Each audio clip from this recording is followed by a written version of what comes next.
À toutes et à tous. Merci de votre présence pour ce troisième panel de la journée du séminaire donc Transform pour travailler sur le repositionnement de la gauche. Aujourd'hui, après-midi, nous allons parler de la pandémie en tant qu'accélérateur de développement capitaliste. Nous avons déjà expliqué que le capitalisme a démontré ses limites face à la pandémie. Le manque de démocratie au niveau de l'Union européenne et dans les nations est un problème. On a la question de l'état d'urgence qui devient le nouveau normal. Ensuite, les liens entre les gouvernements et les institutions législatives et parlementaires et bien sûr les conséquences économiques de la crise du coronavirus qui cause plus d'inégalités et plus de déséquilibre dans le pouvoir économique. Tout cela requiert bien sûr un changement et une transformation socio-écologique. Dans le deuxième panel, à 14 heures, nous avons parlé de cette fenêtre d'opportunité qui se présente à nous. Nous nous sommes posé la question de savoir s'il est possible de changer l'équilibre, de changer la majorité, de traduire cette pandémie pour en faire justement une opportunité à saisir pour renforcer les partis de gauche et aussi la question était de savoir à qui s'adresser pour mettre en œuvre des politiques de gauche, comment s'adresser aux classes des travailleurs, des travailleuses, et comment faire en sorte de les aider à progresser dans des conditions plus difficiles avec la COVID-19. Ce que nous devrons faire, et nous avons entendu Juan Carlos tout à l'heure, qui nous disait que les partis doivent être plus proches des mouvements sociaux. Nous avons aussi des alliances politiques qui doivent aller plus loin pour toute la gauche avec les socialistes et tous les partis démocratiques. Nous devons discuter de solutions. Nous avons discuté de solutions au niveau national, pas pour la crise du coronavirus, mais bien des solutions plus globales. Nous avons aussi parlé lors du deuxième panel de la solidarité européenne. La solidarité européenne, c'est quelque chose de positif, de très bon, mais qui rencontre et implique des difficultés. Dès 2015, nous avons vu que la solidarité européenne laissait à désirer concernant la Grèce et s'est affaiblie. Donc, peut-on oublier la solidarité en temps de pandémie? Que peut-on faire, notamment au niveau européen? Comment faire face à ces questions ensemble? Et que peut-on vraiment changer? Aussi, autre question, quelles étaient les limites de la gauche en ces temps de pandémie? Quand on parle de solidarité européenne, cela signifie que nous tentons également de trouver des propositions européennes, un projet européen. Et dans le passé, à ma compréhension, ce qui était possible pour la gauche radicale, c'était d'avancer. Il était difficile de formuler un projet européen.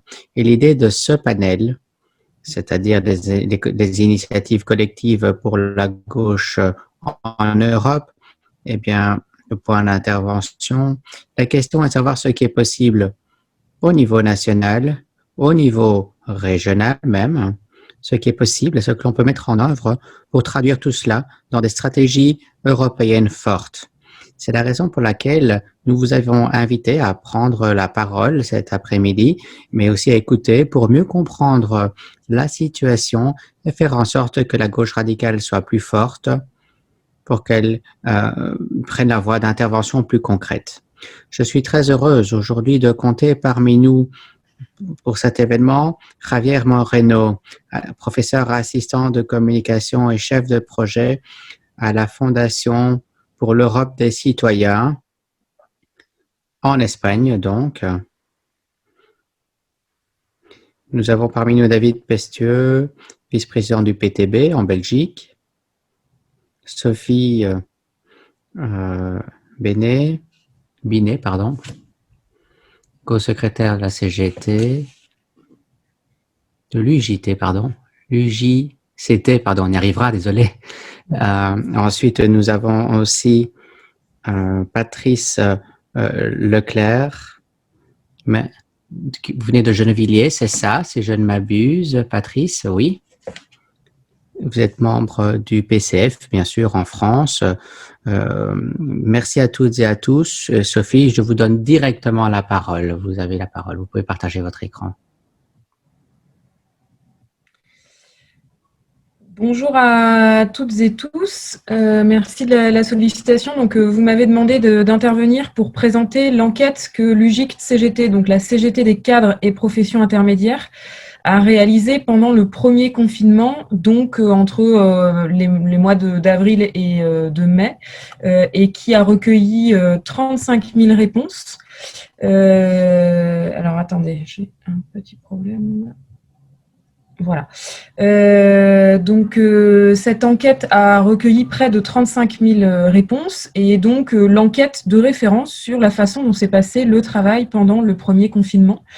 On a construit cette enquête avec des statisticiens professionnels de façon à avoir une base d'expertise très solide et on l'a analysée également avec ces mêmes experts. Cette enquête était longue et comprenait une centaine de questions pour appréhender l'ensemble des situations. Alors, je vais présenter les principaux résultats et puis ouvrir sur quelles interrogations ça pose pour la suite. Donc, sur les résultats, d'abord, cette enquête confirme que le confinement a été vécu très différemment en fonction des catégories socio-professionnelles. Ce n'était pas du tout la même chose pour les cadres ou pour les ouvriers employés. 70% de celles et ceux qui se sont retrouvés en télétravail étaient cadres ou professions intermédiaires. Et de l'autre côté, plus de 60% de celles et ceux qui ont continué à travailler, qui étaient donc dans les métiers essentiels, étaient ouvriers employés. Et puis, une majorité de celles et ceux qui se sont retrouvés en chômage partiel étaient également. Cette enquête, elle a été réalisée très tôt, puisque les questions ont été administrées mi-avril. Elle montre que dès mi-avril, la crise a été payée par le monde du travail, avec des conséquences très concrètes pour le monde du travail. D'abord, évidemment, pour les salariés qui ont dû continuer à travailler en présentiel, qui étaient et qui sont encore aujourd'hui très exposés aux risques, avec, j'ai rappelé les facteurs de risque dans le diaporama, donc des manipulations d'équipements et d'objets potentiellement contaminés, du contact avec du public, du travail avec beaucoup de collègues différents, la fréquentation de lieux où se sont trouvées des personnes malades du Covid, l'utilisation de transports en commun. Et de l'autre côté, très peu de protection, puisque 40% des répondants disent ne pas avoir eu suffisamment de masques ou de gants. C'est pas étonnant, puisque comme vous savez, en France, il y avait une pénurie totale de masques et le gouvernement expliquait d'ailleurs que ça n'était pas nécessaire. 63% disaient qu'il n'y avait pas d'éloignement immédiat pour toute personne malade ou en contact, et 93% qu'il n'y avait pas d'alternative au transport en commun. Et donc, pendant ce premier confinement, c'est 43% des salariés qui nous ont dit partir au travail la boule au ventre, avec la peur, par peur de contracter ou de transmettre le Covid-19. Ces risques n'ont pas été récompensés ni reconnus, puisque seuls 3% de celles et ceux qui ont continué à travailler sur site disent que leur revenu a augmenté, alors que le président Macron a dit qu'il y aurait une prime pour les travailleurs de première ou deuxième ligne. Et de l'autre côté, 13% nous disent que leur revenu a baissé, alors que pour un quart de ceux qui ont continué à travailler sur site, leur temps de travail a augmenté. Donc on voit qu'il y a même eu du travail au noir, du travail gratuit qui n'a même pas été rémunéré. Pour celles et ceux qui étaient en télétravail, un télétravail en mode dégradé, sans équipement informatique, sans droit à la déconnexion, sans équipement de travail ergonomique, qui s'est traduit par une augmentation du temps et de la charge de travail pour plus de 30% des répondants, et notamment pour les managers. Et donc, le résultat, c'est plus d'un tiers des télétravailleurs qui se plaignent d'une anxiété inhabituelle et près de la moitié de douleurs physiques, avec la difficulté que pendant le premier confinement et encore aujourd'hui, être en télétravail par rapport à travailler sur site est considéré comme une forme de privilège, puisque au moins on n'est pas exposé à la maladie, mais on voit que pour le reste, il y a une exposition aux risques psychosociaux très forte, surtout quand ce télétravail s'inscrit dans la durée. Et enfin, en plus de ces conditions de travail dégradées, dès le mois d'avril, 55% des cadres nous ont dit qu'ils avaient déjà perdu ou qu'ils allaient perdre des jours de congé puisque le président Macron a autorisé les entreprises à prélever des jours de RTT ou des jours de congé sur les salariés. Près de 60% des salariés en chômage partiel nous disaient avoir perdu des revenus. Ça s'est considérablement dégradé depuis parce que le niveau d'indemnisation du chômage partiel baisse. Et dès le mois d'avril, il y avait déjà un tiers des salariés du privé qui nous disaient que leur emploi était menacé. Ça s'est considérablement dégradé depuis. Pour finir ce panorama, pour les femmes, la double peine, avec des femmes plus exposées aux risques professionnels. Si on compare les femmes et les hommes qui ont continué à travailler en présentiel, les femmes, comme elles occupent principalement les métiers du soin et les métiers du lien, exercent des métiers plus en contact avec le public, plus en contact avec d'autres collègues, plus en contact avec des personnes potentiellement contaminées, donc sont plus exposées aux risques. Comme elles ont de moindres moyens socio-économiques, elles sont plus souvent obligées d'utiliser les transports en commun pour aller travailler. Deuxième facteur aggravant pour les femmes, la forte augmentation de la charge de travail qui s'est doublée d'une forte augmentation des tâches ménagères. Plus d'un tiers des femmes ont subi une hausse de leur charge de travail, souvent parce qu'elles sont concentrées justement sur les métiers dits essentiels. Et de l'autre côté, la fermeture des écoles s'est traduite pour 40 tâches ménagères supplémentaires par rapport à d'habitude et en plus de leur travail. Donc on voit un burn-out, un risque de burn-out très très fort pour les femmes. Et enfin, une forte augmentation des violences avec des personnes qui nous ont répondu, qui disent que le confinement a été facteur de tension dans leur couple et 2% qui nous disent que ça s'est traduit par des violences. Vous savez que les chiffres officiels en France montrent qu'il y a eu entre 2 et 3 fois plus de signalements de faits de violence pendant ce premier confinement. Alors pour finir mon exposé, quelle perspective après ce constat, qui est le constat que nous avons tiré pendant le premier confinement, mais qui pour partie est toujours valable aujourd'hui parce que les choses n'ont pas vraiment changé en matière de protection des salariés ou en matière d'encadrement du télétravail. Donc j'ai pointé 4 pistes. La première, c'est évidemment l'urgence d'encadrer le télétravail. Il y a un acteur social négocié en 2002 de façon précurseur qui a été décliné en France en 2005. Et en France, le président de la République a fait le choix de le retirer du Code du travail par ces ordonnances de révision du Code du travail qui ont considérablement affaibli l'encadrement du télétravail. Donc on a une problématique nationale particulière, mais je pense que dans d'autres pays, la question se pose. Et surtout, la question qui se pose au plan européen, c'est que le patronat change de paradigme sur le télétravail. Jusque-là, le patronat était assez méfiant parce qu'il ne voulait pas perdre le contrôle des salariés. Maintenant, une partie du patronat voit le télétravail comme un nouvel Eldorado, lui permettant d'ubériser le salariat de l'intérieur, lui permettant de s'exonérer de toutes les garanties qui encadrent aujourd'hui la relation de travail salarié et de transformer les salariés en des auto-entrepreneurs avec une opération de tâcheronnage en fait de ces salariés. Donc ça, c'est le premier enjeu, l'encadrement du télétravail.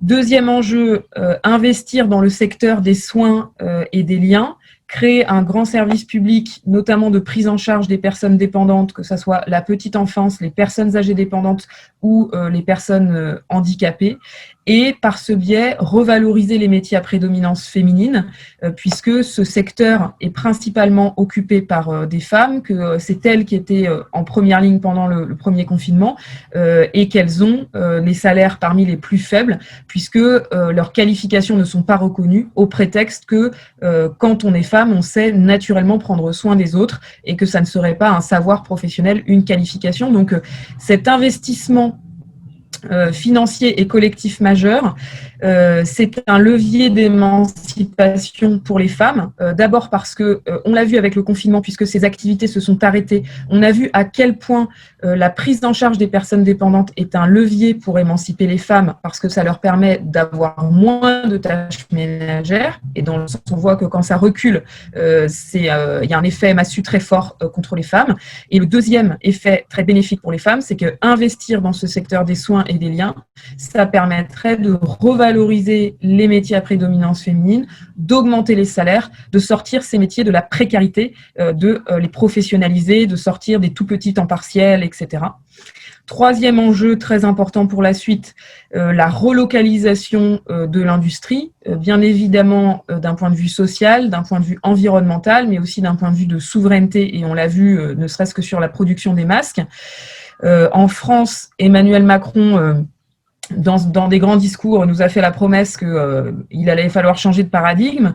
Aujourd'hui, on ne parle plus de relocalisation de l'industrie, on parle seulement de diversification des sources d'approvisionnement. Maintenant, le patronat et le gouvernement sont là-dessus, c'est-à-dire dire qu'il ne faut plus dépendre exclusivement de la Chine, mais diversifier les pays producteurs, mais on n'est plus du tout sur ce qui nous avait été promis pendant le confinement, c'est-à-dire la relocalisation.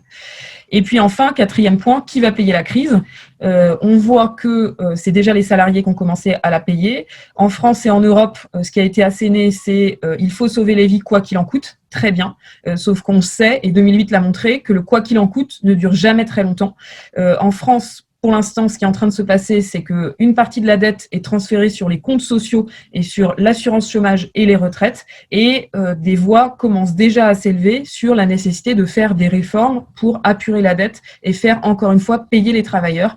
Donc, il faut le mettre tout de suite à l'ordre du jour, la question de la taxation du capital des dividendes, des GAFA et d'une autre répartition des richesses pour payer cette crise, puisque les travailleurs ont payé, mais dans le même temps, près de la moitié des entreprises du CAC 40 françaises ont continué à distribuer du dividende depuis la crise sanitaire, alors qu'elles ont toutes touché des aides publiques massives. Je vais m'arrêter là.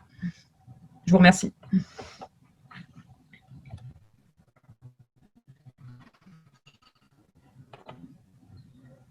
Merci Sophie. C'était vraiment intéressant, pour moi en tout cas. J'imagine que pour les autres participants aussi. Quelqu'un a-t-il ou a-t-elle une question pour Sophie?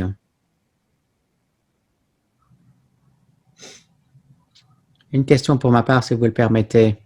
Sophie, quelle est l'influence de cette stratégie pour vous, votre syndicat? Est-il possible de traduire cette stratégie au niveau européen finalement? Parce que c'est la question qu'on peut se poser. Vous avez abordé certains sujets qui pourraient être amenés au niveau européen. Est-ce possible selon vous et comment? Oui, on dispose au niveau européen d'une confédération européenne des syndicats, la CES, dans laquelle la CGT s'implique pour faire pencher ses orientations. On a réussi à gagner que la CES porte l'exigence d'une directive sur le salaire minimum, ce qui, quand on connaît les débats sur les salaires en Europe, n'est pas une petite victoire. On a réussi à gagner que la CES prenne cette position grâce au changement de position de l'Allemagne, évidemment, et au fait que le salaire minimum était introduit en Allemagne. Et sur l'enjeu d'investir dans le secteur des soins et des liens, je pense que c'est aussi maintenant une position de la CES. Après, évidemment, sur la nécessité de taxer le capital et ses modalités, c'est des points de discussion sur les pas forcément détails. Mais en tout cas, ce qui est sûr, c'est que depuis 2008, il y a une forte lucidité et beaucoup plus de convergence au niveau de la CES parce que la stratégie du choc du capital, maintenant, on connaît, on l'a vu en 2008. Et donc, les organisations syndicales sont beaucoup plus lucides et combatives pour anticiper ce grave risque de régression.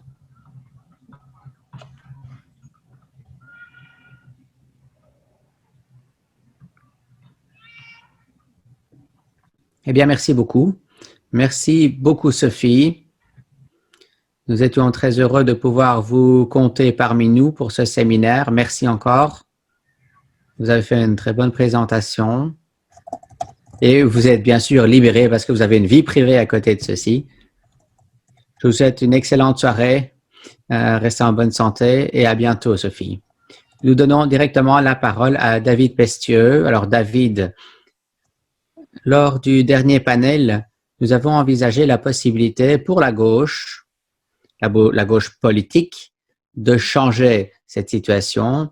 Alors, d'abord, de comprendre ce qui se passe. Alors, comment ça se passe-t-il chez vous, dans votre pays? Quelle est votre stratégie au PTB? Vous avez la parole, David.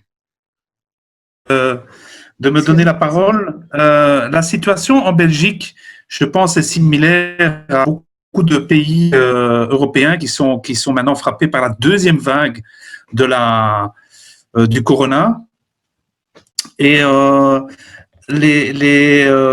avec le fait que la Belgique est évidemment un des pays qui aujourd'hui a le plus de contamination et de morts par 1 million d'habitants. Donc, face à cette situation, nous essayons d'abord de prendre en main la crise sanitaire. Et je pense que c'est important de voir qu'on est à la fois avec des vagues de virus et qu'on est aussi par rapport à des vagues d'une crise économique successive et qui viennent et qui touchent les travailleurs, soit sur leur santé et à la fois sur leur situation économique. Alors, je voudrais présenter trois points particuliers, pardon. Le premier point, c'est la question de la sécurité sanitaire des travailleurs. Donc, on sait, et je crois que Sophie Binet l'a bien expliqué, le virus, c'est un virus qui est très démocratique, il touche tout le monde, mais il touche quand même beaucoup plus les travailleurs et les gens qui sont dans des conditions difficiles. On l'a vu pendant les nombreuses études qui ont été faites, qui ont montré que les travailleurs dans les secteurs essentiels ont été particulièrement touchés, les gens du soin, mais aussi du transport, de la distribution, ont été particulièrement touchés par le virus. Et aussi, évidemment, les gens qui travaillaient dans des ateliers, qui travaillaient de manière très, très proche. Et c'est ça qui nous a fait dire, et on a fait un livre là-dessus qui s'appelle « Ils nous ont oubliés », mais qui existe aussi en allemand et en espagnol, et en néerlandais, qui a été écrit par notre président et qui porte un peu sur ce bilan, sur le fait qu'en fait que ce virus est un virus de classe. Il touche en premier lieu la classe des travailleurs et par rapport à ça, on doit pouvoir avancer comme gauche, associative, syndicale, mais aussi politique, des revendications fortes pour la sécurité sanitaire. Je crois que ça a été l'enjeu de la bataille de la première vague, où il y a eu une bataille pour avoir le matériel de protection, pour respecter les distances sanitaires dans les secteurs essentiels, et puis aussi pour fermer les secteurs non essentiels. On sait que ça a été une bataille en Italie, qui a été frappée en premier lieu, et après, dans le reste de l'Europe, on a vu, et en tout cas en Belgique, ça a été le cas, où ce sont les syndicats, ce sont les travailleurs qui ont fermé des usines non essentielles pour protéger les travailleurs de cette maladie. Et on peut dire qu'à ce moment-là, le monde du travail, le mouvement ouvrier, a protégé la santé des travailleurs. Mais il est évident que ça a buté contre les intérêts du patronat et des grandes multinationales. On l'a vu partout en Europe, on l'a vu en Belgique en particulier. Et très vite, une fois que le virus est devenu plus clair sur sa portée, on a vu que le patronat en Europe a décidé d'attaquer et à dire maintenant nous ne fermerons plus les secteurs non essentiels. Ça, c'est quelque chose de très important et on a vu une offensive du patronat, on l'a vu en Belgique, où le patronat a dit que le lieu de travail est l'endroit le plus sûr par rapport à tous les autres endroits, mais on a vu en Allemagne, en France, en Espagne, s'il y a une deuxième vague, il n'y aura pas de nouveau un lockdown de l'industrie. Ça a été clair depuis le mois de mai, une orientation qui a été faite au niveau européen et on le voit partout en Europe.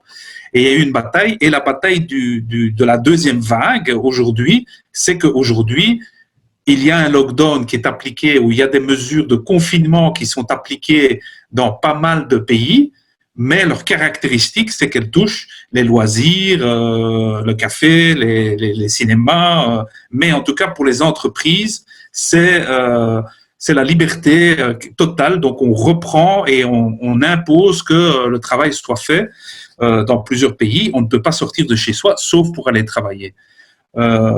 Donc je crois que ça, c'est un débat qu'il y a dans toute l'Europe. Et dans ce débat, nous avons essayé d'avancer plusieurs éléments. Le premier élément, je pense, c'est que c'est un débat de société. C'est que la crise du corona a montré que les héros, les gens qui font tourner la société, ce sont les travailleurs. Et c'est toute une bataille pour convaincre, pour travailler dans le monde du travail, pour se rendre compte que les héros se considèrent comme des héros. C'est-à-dire que les gens qui ont pu sauver, qui ont pu assurer les éléments les plus importants, soient considérés comme des héros. Ça, c'est un premier élément. Le deuxième élément, c'est que c'est une bataille de société, de pouvoir montrer qu'on doit arrêter de faire le choix entre sa santé, son emploi et sa vie de famille. Parce que finalement, c'est le choix qui est maintenant posé aux gens. Vous allez travailler, mais vous risquez votre santé et vous risquez votre famille. Vous n'allez pas travailler, mais vous pouvez perdre votre revenu, votre santé. Donc, je pense que c'est un élément très, très important de bataille politique. Et dans cette bataille politique, on a essayé d'avancer des revendications au niveau du mouvement social et au niveau du mouvement de notre travail politique. C'est-à-dire qu'il faut que les héros soient protégés. Il faut que les travailleurs soient protégés au niveau sanitaire, au niveau des grandes entreprises. Donc, on problématise. On a eu tout un débat pour imposer que dans les entreprises, on détermine les lieux de contamination et d'une telle manière de pouvoir détecter où se trouvent les contaminations sur les lieux de travail et avoir des règles sanitaires.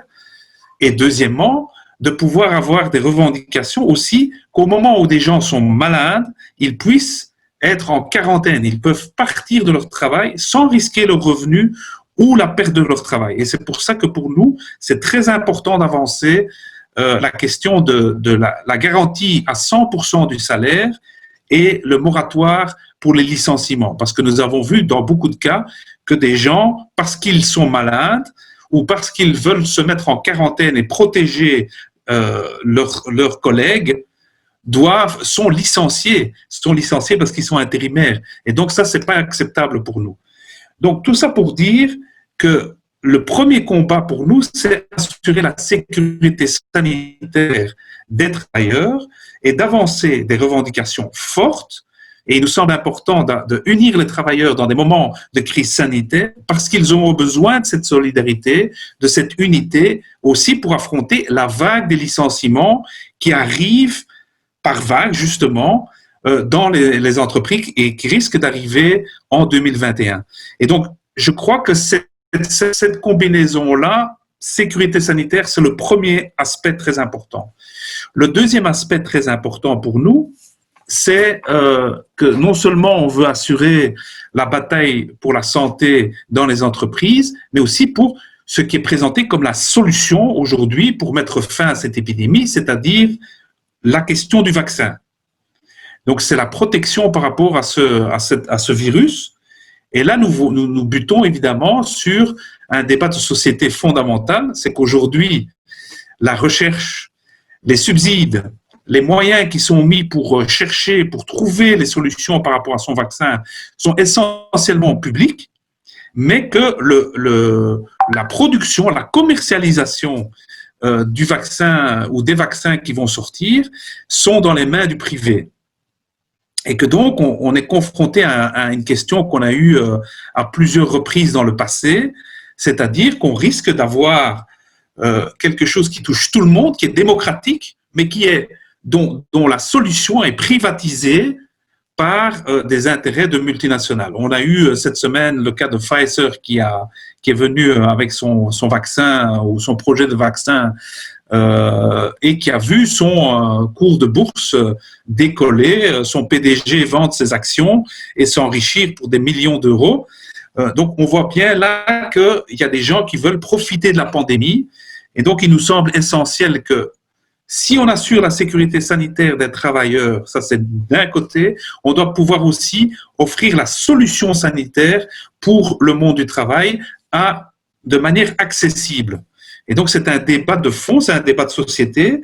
On sait que on a eu ce débat avec la polio. Dans le temps, il y a eu la polio qui a été une maladie qui a touché énormément de gens et on a réussi à le contrer parce que on a rendu le vaccin de la polio, le brevet ouvert à la population. Son propre inventeur, Peter Salk, a dit ça appartient au peuple. On ne peut pas breveter le soleil, on ne peut pas breveter un médicament qui peut protéger les gens. On sait qu'on a eu ce débat dans le traitement du sida.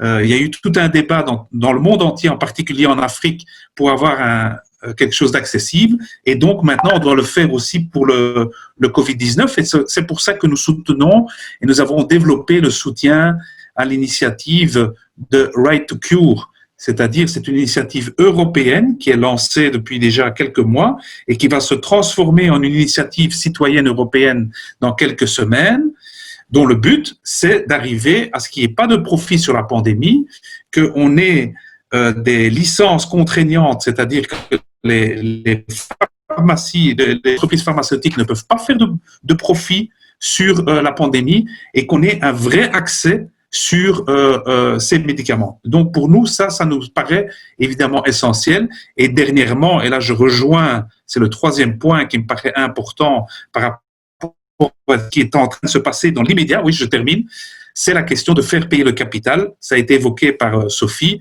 Et là je pense que la gauche a aussi besoin d'avoir une stratégie au niveau européen pour pointer les grandes fortunes. On voit que la taxe Corona contre les grandes fortunes est quelque chose qui est en train de se populariser dans beaucoup de pays en Europe, que donc la question d'avoir une stratégie européenne pour faire payer les plus fortunés, les grandes multinationales, est importante pour que effectivement les héros du Corona ne soient pas les victimes de cette crise. Voilà, merci. David, many thanks for your presentation, and for me it's good to hear that the European Citizen Initiative for a Just Vaccine could go on the European way, if I understand you correct, and it's a good news. And also the question of dans ce sens, et puis la taxe Corona, c'est vrai qu'elle est aussi maintenant sur la table. En tout cas, elle fait l'objet de discussion. Merci beaucoup. Est-ce que certains ont des questions pour David? Est-ce que quelqu'un peut lire la question s'il y en a une?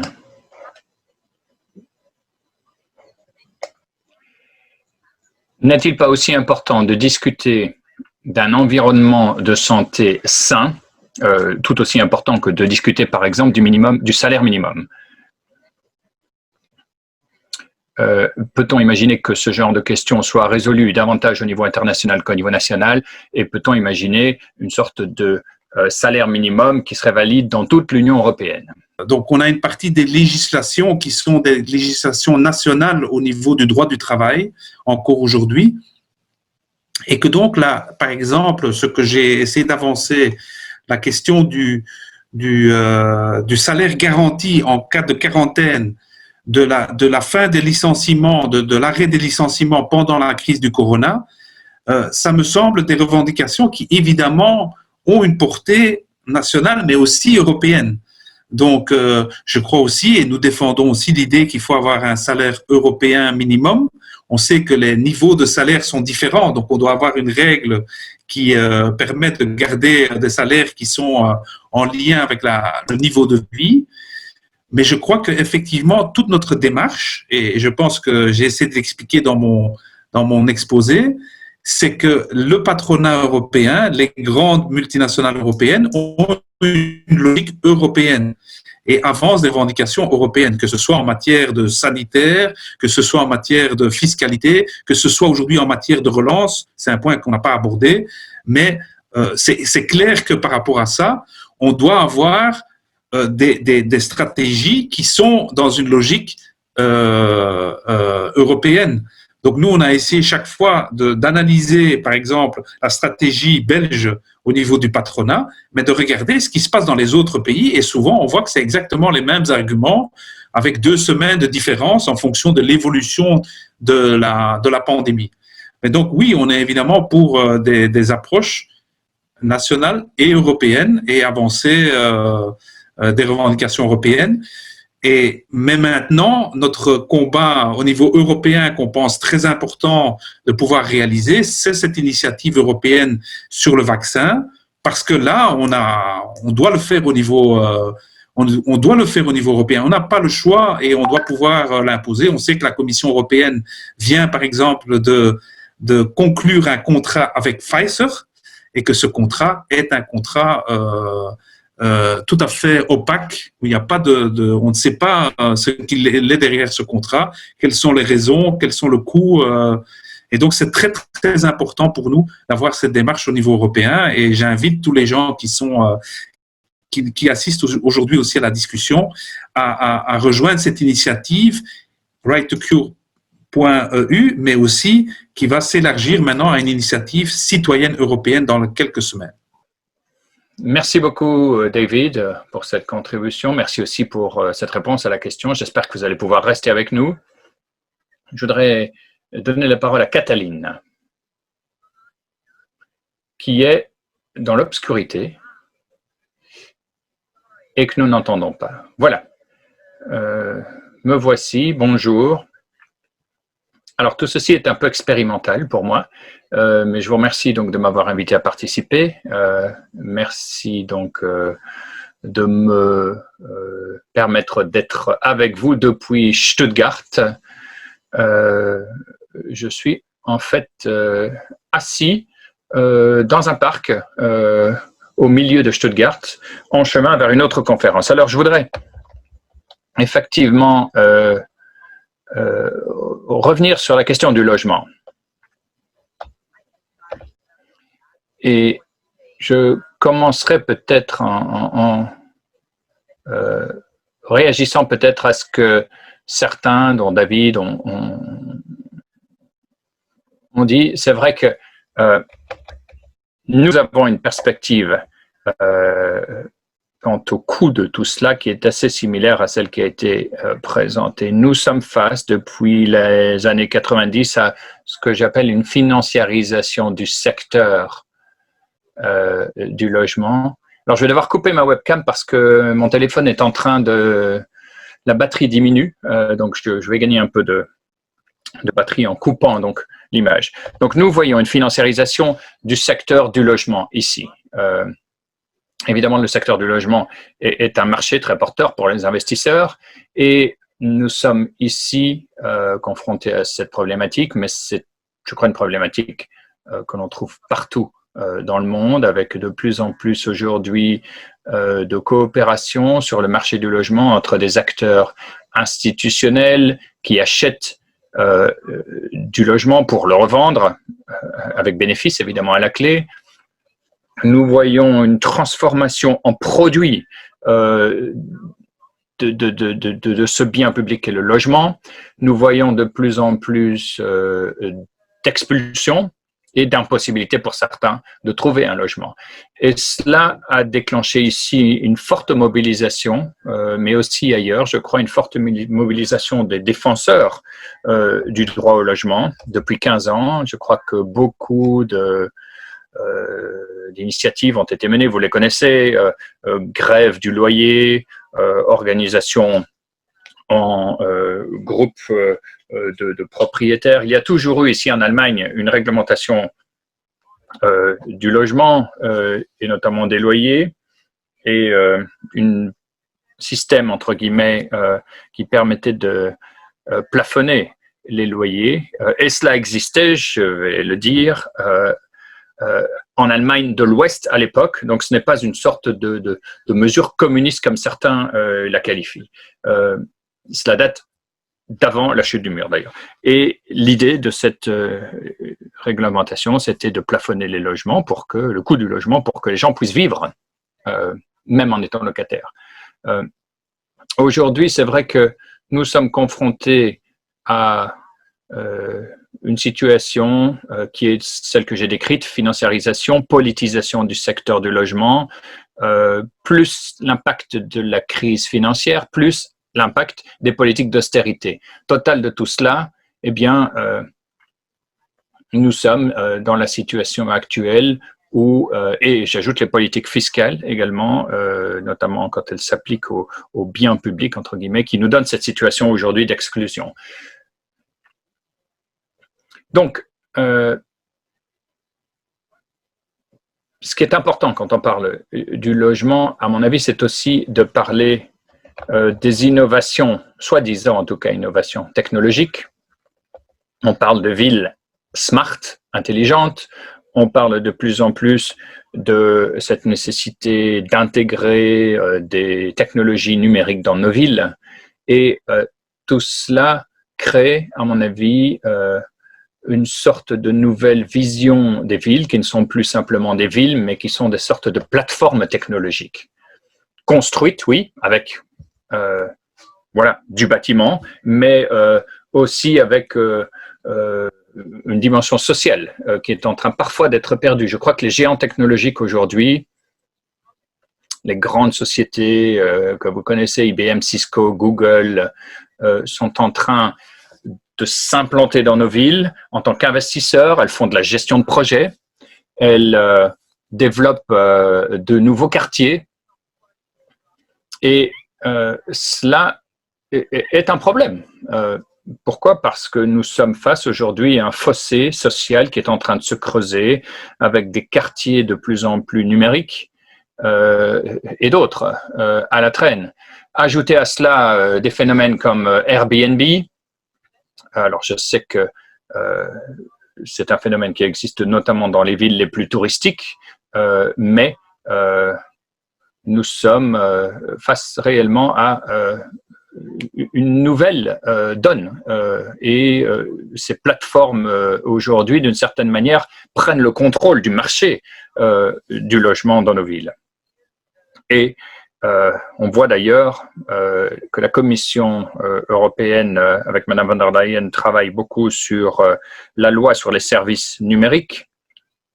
Et le pacte vert européen intègre aussi cette dimension de la législation sur les services numériques.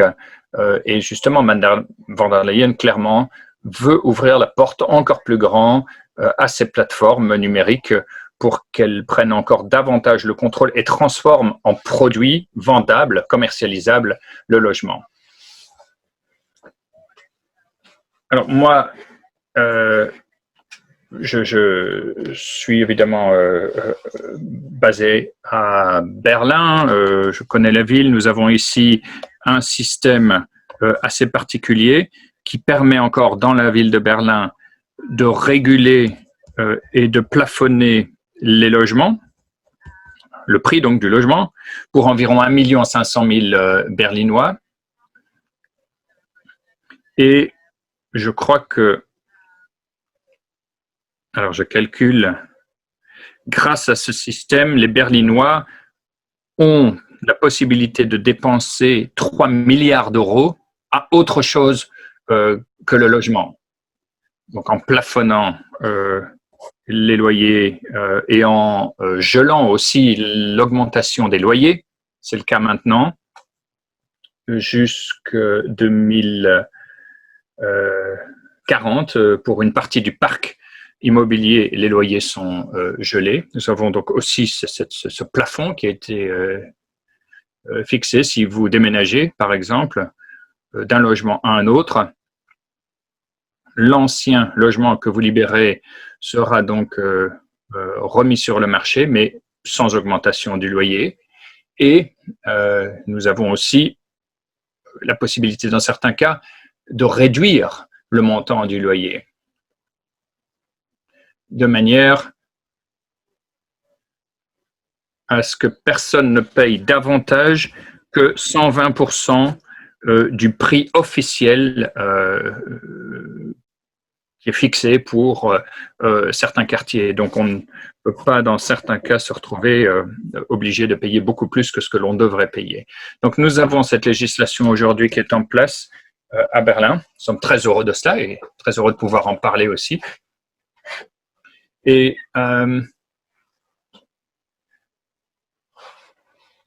j'ai déjà eu l'occasion de parler de cette politique qui est la nôtre dans d'autres environnements. Donc voilà, nous sommes très fiers de cela. Nous avons aussi un manifeste qui a été produit et qui demande donc une nouvelle politique en matière de logement.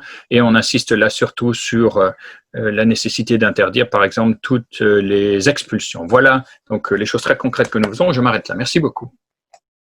Merci beaucoup à vous, Cataline. Et voilà, j'espère que vous êtes intéressés, chers participants, par cet exemple intéressant de politique de logement à Berlin. Alors, je ne sais pas si c'est une question que je vois apparaître là. Alors, moi, j'ai une question. On parle, quand on parle du logement, on parle également des propriétaires de logements. Et vous connaissez peut-être l'initiative Deutsche Wohnen et notamment les initiatives qui ont été prises contre Deutsche Wohnen. Je ne sais pas, Cataline, si vous pouvez expliquer à ceux qui ne sont pas au courant de quoi il s'agit. Oui, je vais essayer. Désolé si vous entendez du bruit, je suis dans un environnement un peu bruyant. Alors, de quoi s'agit-il? Nous avons à Berlin un instrument donc de démocratie directe qui est le référendum. C'est un référendum, la voie référendaire est maintenant disponible depuis quelques années. Et donc, de plus en plus souvent, nous voyons des référendums être organisés à Berlin. Et il y a eu donc un référendum important sur la question du logement et notamment sur une problématique qui donc a été présentée à la population en 2014 sur justement le plafonnement. Nous avons maintenant un autre référendum sur la possibilité de rapatrier, entre guillemets, dans le domaine du logement public, des appartements et des maisons qui avaient été vendus au privé. Donc, des maisons qui et des logements qui appartiennent, lorsqu'ils appartiennent à des propriétaires privés qui disposent de plus de 3000 unités à Berlin, dans ce cas-là, le référendum posait la question, voilà, ces parcs-là, plus de 3000 appartenant à un propriétaire institutionnel, doivent-ils ou non être rendus, entre guillemets, aux autorités publiques et redevenir du logement, entre guillemets, public ou social. Donc, c'est la question qui a été posée. C'est ce qu'on appelle chez nous littéralement la recommunalisation du logement. Nous étions, nous, à l'époque, au gouvernement, nous étions le seul parti qui était absolument en faveur de ce référendum.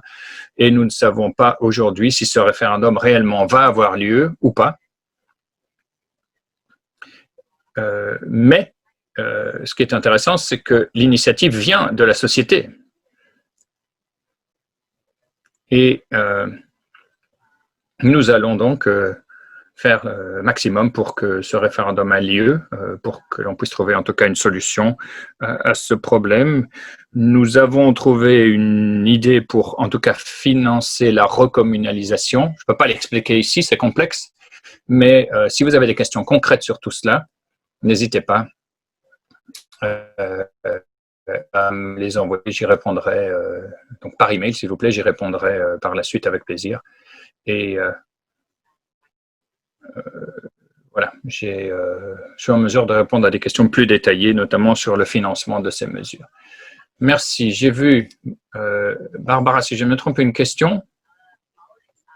Oui, Paul, qui nous propose une question/commentaire. Étant donné le développement du télétravail, de plus en plus d'espaces de bureaux sont maintenant vides, non utilisés donc par les entreprises qui soit en sont propriétaires ou les louent. Ces nouveaux espaces libres pourraient être utilisés pour du logement social et particulièrement en période de pandémie. Est-ce que c'est possible? Oui, merci pour cette question. Je crois que il faut qu'on parle non seulement du logement. Alors, le logement, c'est à mon avis, évidemment, un droit humain de base, mais il faut aussi parler de l'espace social, de l'espace commun, des espaces démocratiques. Nous sommes tous, évidemment, conscients du fait que lorsqu'on est confiné, l'espace se restreint, se réduit beaucoup. Donc, la question de l'utilisation de l'espace en général est extrêmement importante. Les logements vides sont déjà à l'ordre du jour chez nous et très souvent, effectivement, on trouve ici en Allemagne et à Berlin des logements qui sont totalement vides. Il y en a beaucoup et donc c'est vrai qu'on peut se demander comment on pourrait peut-être réintégrer ces maisons qui sont perdues en fait dans le parc immobilier. Il est clair que si des maisons sont vides, c'est parce que des spéculateurs spéculent et nous sommes contre ce genre de situation. Et là se pose la question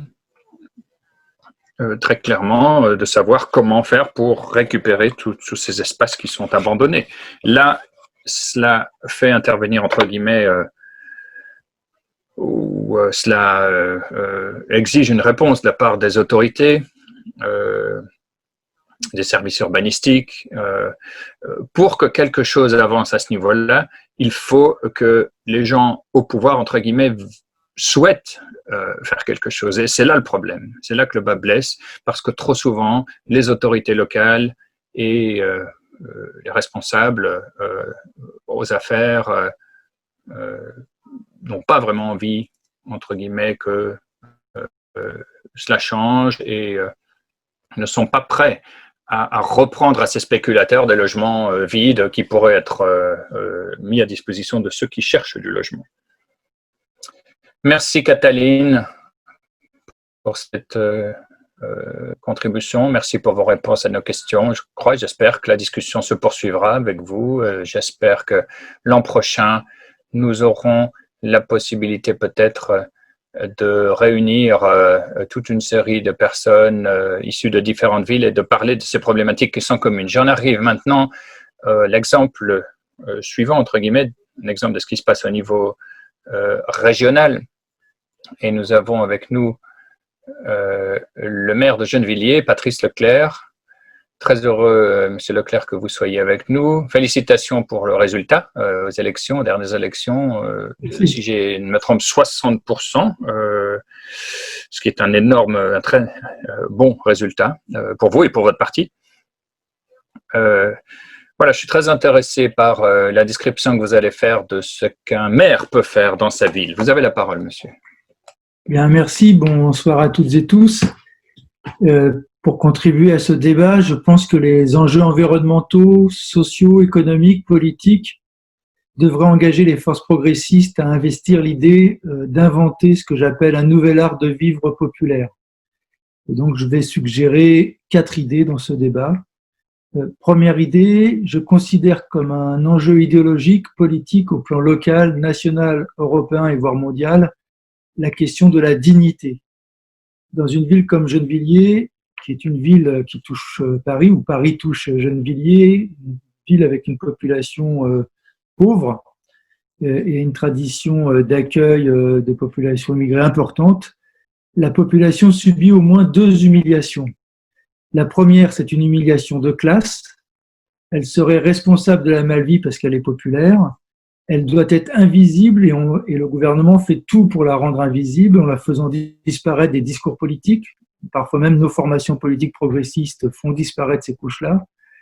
Ils disparaissent de la représentation des médias qui ne valorisent que l'auto-entrepreneur qui a acheté son pavillon et non pas le salarié qui fait un travail utile et essentiel et qui a un savoir-faire.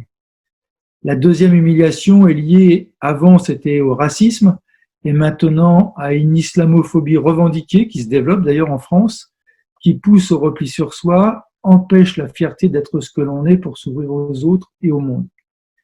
Il y a pour moi là une question politique incontournable, c'est travailler à la dignité des couches populaires, revendiquer la fierté d'en être de ces milieux populaires, parce que c'est là que les femmes et les hommes sont les plus généreux, les plus courageux, les plus porteurs de solidarité et les plus créateurs de richesses utiles. La crise du Covid a mis en avant les activités économiques essentielles, comme on dit. Cessons de vouloir vivre comme les couches sociales supérieures et donc d'être pris dans un modèle de société consumériste, mais exigeons de vivre bien et mieux avec nos solidarités populaires.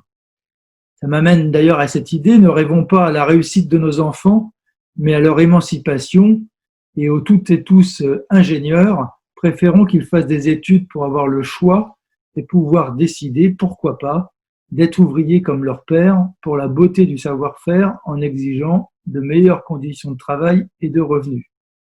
Alors l'humiliation et l'inscription dans une concurrence des personnes commence quand on parle en France, on a la formule ascenseur social pour dire qu'on vit mieux que ses parents et qu'on a une meilleure place sociale. En voulant faire mieux qu'eux, au mieux qu'eux, je propose de faire réfléchir à chacune et chacun son espace de bonheur dans une solidarité collective. Je dis tout ça parce que je ne crois pas à un réinvestissement politique des milieux populaires sans une réflexion, sans action à l'échelle locale, nationale et internationale sur cette question de la dignité des couches populaires.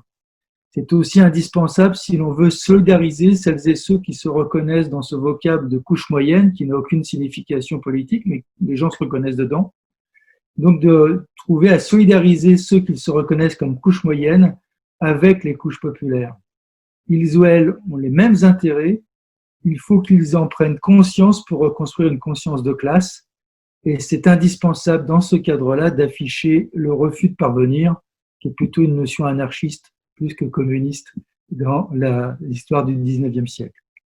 Alors nos enfants sont d'ailleurs déjà en train de découpler le plus et le mieux dans un rapport au travail, dans leur rapport à leur vie familiale, leur rapport au monde, et de façon encore insuffisante dans leur rapport à la consommation. Les trois autres idées que je voulais donner illustrent ce que j'entends par inventer un nouvel art de vivre populaire en ville, qui vise à retrouver le temps de vivre pour en finir avec la vie rapide et le stress dans la ville, au travail, avec sa famille et ses amis et dans la vie sociale, retrouver un rythme de vie humain plus proche du rythme des saisons que des nouveaux modèles de processeurs d'ordinateurs. C'est développer un mode de vie et de consommation respectueux de l'environnement et des êtres humains, et c'est aussi développer un mode de développement alternatif au capitalisme en faisant reculer la marchandisation de la ville, des êtres humains et de leurs activités. Par exemple, deuxième idée, donc dans ce cadre-là, nous encourageons l'agriculture urbaine pour, à travers des jardins partagés dans chaque quartier, faire vivre concrètement aux parents et aux enfants le rythme des saisons, le rapport à la terre, le rapport au temps, en expérimentant le temps de faire pousser un légume ou un fruit. Notre expérience montre aussi que les jardins partagés sont des lieux de liens sociaux intergénérationnels et interculturels, à partir desquels nous pouvons organiser des débats politiques sur la qualité de notre nourriture, la gestion des déchets, le mode de production agricole. Nous complétons cette action sur l'agriculture urbaine d'un projet de régie agricole pour retrouver de la production maraîchère en périphérie de la métropole du Grand Paris pour nourrir notre ville. Et cela pose des questions à l'Europe et à notre gouvernement. Privilégie-t-elle par ses aides l'agriculture industrielle ou l'agriculture respectueuse de la terre, du paysan, du consommateur? Qu'elles aident aussi pour permettre la transition d'un système agricole pollueur à une agriculture bio et de qualité, créatrice d'emplois et de qualité de vie. Notre ville va s'engager dans la possibilité d'acheter des terres pour créer des coopératives maraîchères produisant en proximité pour nos cantines, nos maisons de retraite, nos marchés. Troisième idée que je voulais soumettre à vos réflexions, nous travaillons au développement de l'économie sociale et solidaire à Gennevilliers. Une économie sociale et solidaire qui ne soit pas simplement une forme de délégation de services publics moins coûteuse, mais une forme d'entreprise non capitaliste qui produit de la richesse et qui ne fait pas de l'accaparement et de l'accumulation de cette richesse un objectif. Une économie sociale et solidaire qui produit de la valeur d'usage et de la valeur d'échange équitable. Par exemple, nous engageons une expérience sur un lieu de la ville avec l'architecte Patrick Bouchin dans le cadre d'une expérimentation nationale qui s'appelle la preuve par 7. Il s'agit d'une grande halle à côté du théâtre, d'un marché, d'une grande place, d'un immeuble HLM et de locaux commerciaux. L'objectif est de gérer cet espace sous une forme coopérative pour associer les habitants à la définition des besoins, à un appel pour créer dans ce lieu des activités économiques utiles aux habitants de la ville et de la région par leur production. Un lieu économe en ressources, attentif aux conditions de la production et de rémunération comme prix.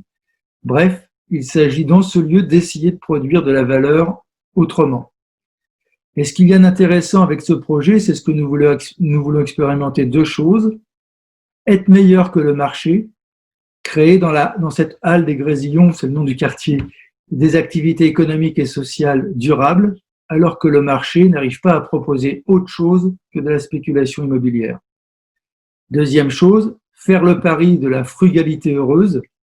Il s'agit de pouvoir faire du durable en expérimentant l'éphémère, d'économiser des ressources, des moyens pour mieux mettre en valeur l'objet des projets, des intentions humaines, l'intérêt général, et tout cela sans subvention de fonctionnement.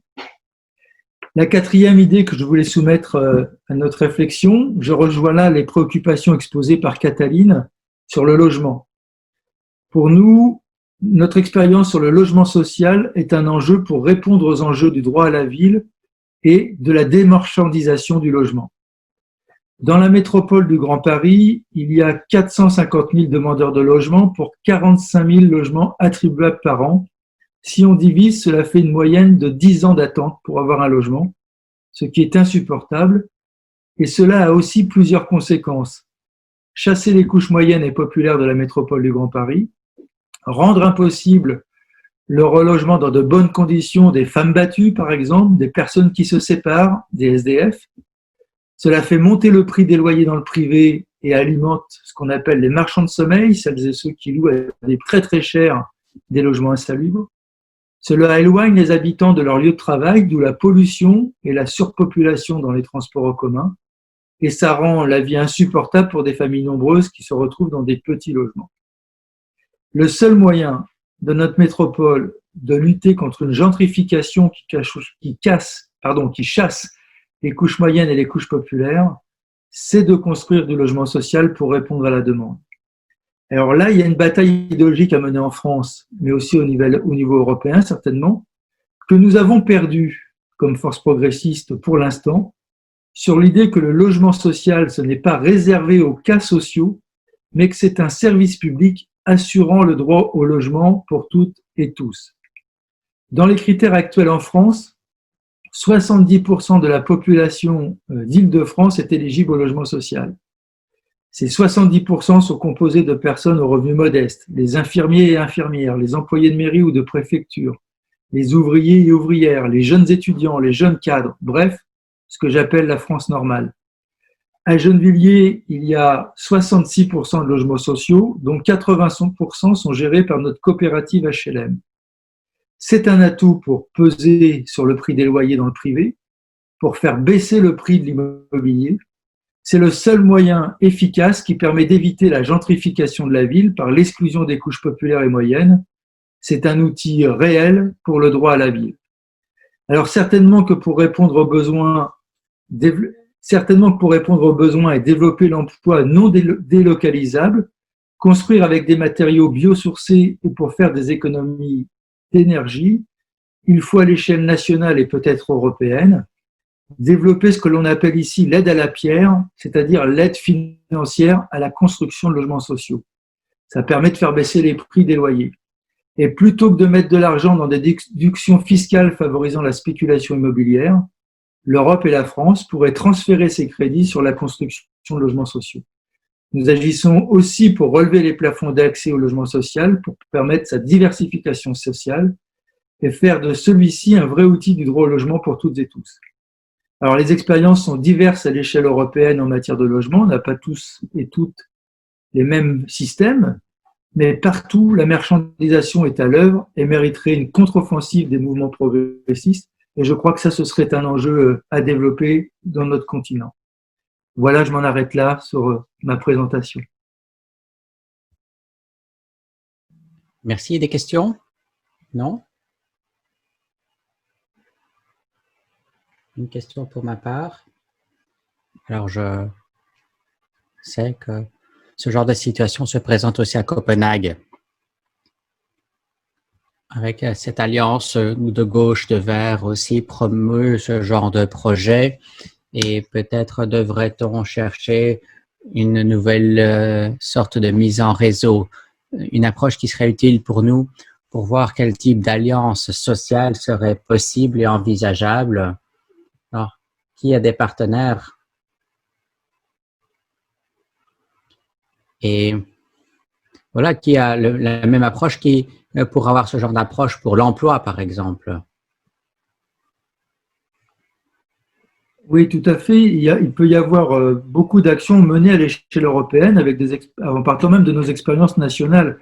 Par exemple, en Angleterre, il y a une expérience sur la non-propriété privée du foncier et des bails amphithéotiques que nous, on essaye de reproduire ici avec des coopératives de construction immobilière qui font que même si les gens achètent leur logement, ils ne sont jamais propriétaires du foncier.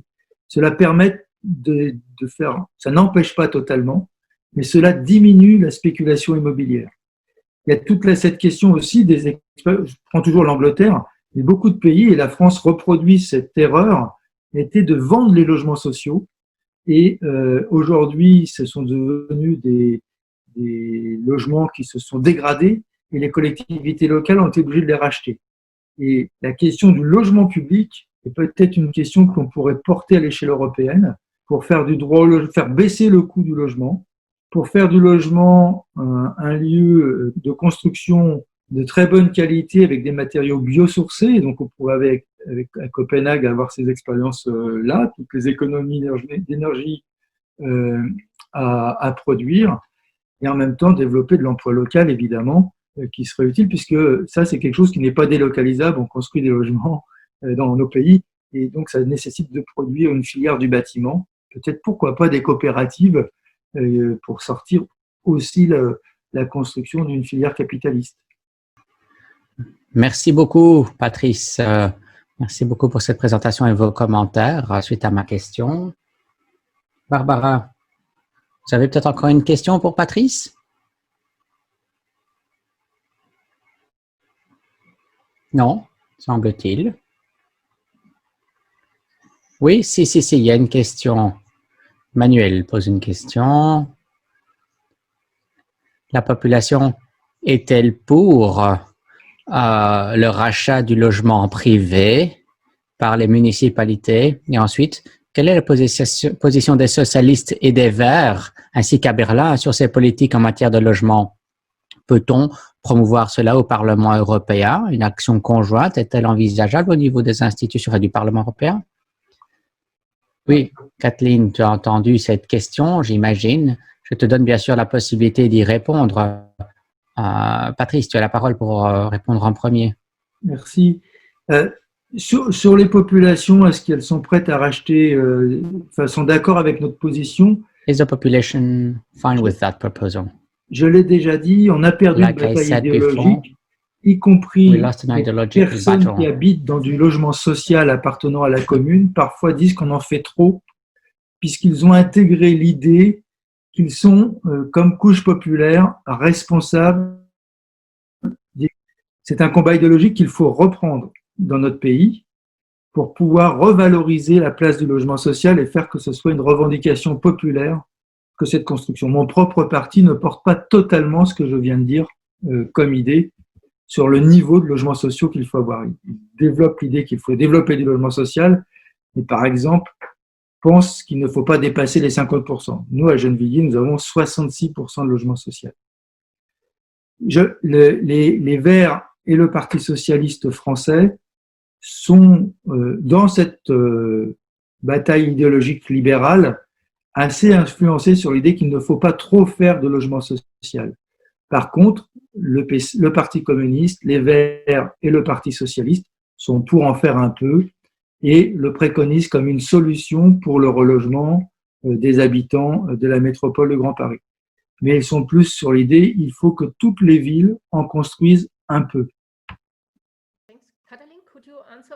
Merci, Kathleen. Vous voulez répondre? Oui. C'est surtout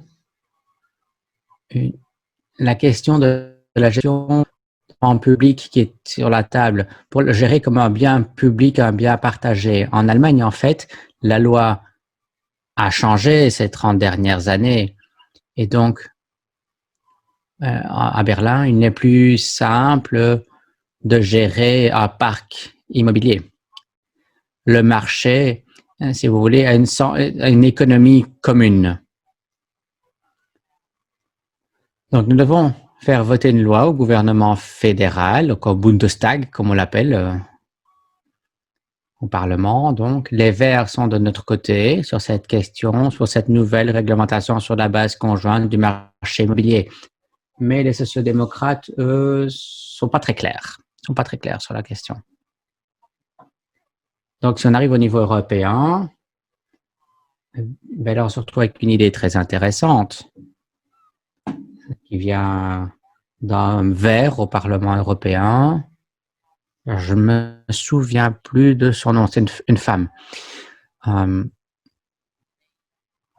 elle a soumis une proposition, cette députée européenne des Verts européens. C'était une initiative sociale, le logement social au niveau européen. Ce serait intéressant de pouvoir reprendre cette idée et ajouter tous les acteurs alternatifs, toutes les personnes favorables à la question du logement social et d'une réglementation sur une base conjointe. Donc, ce serait très intéressant de pouvoir refaire une proposition sur le marché du logement social, entre guillemets. Merci. Merci pour cette réponse. On a une petite question pour Patrice. Barbara. Oui, alors, on me demande si à Gennevilliers, vous imposez des impôts élevés aux propriétaires qui spéculent sur le sol quand rien n'est construit, quand le sol n'est pas bâti. Et les gens aussi qui spéculent sur des bâtiments laissés sciemment abandonnés pour en faire quelque chose plus tard en attendant que les prix augmentent. Alors, il n'en existe pas beaucoup à Gennevilliers de bâtiments abandonnés, j'en connais pas d'ailleurs. Par contre, nous avons une action anti-spéculative.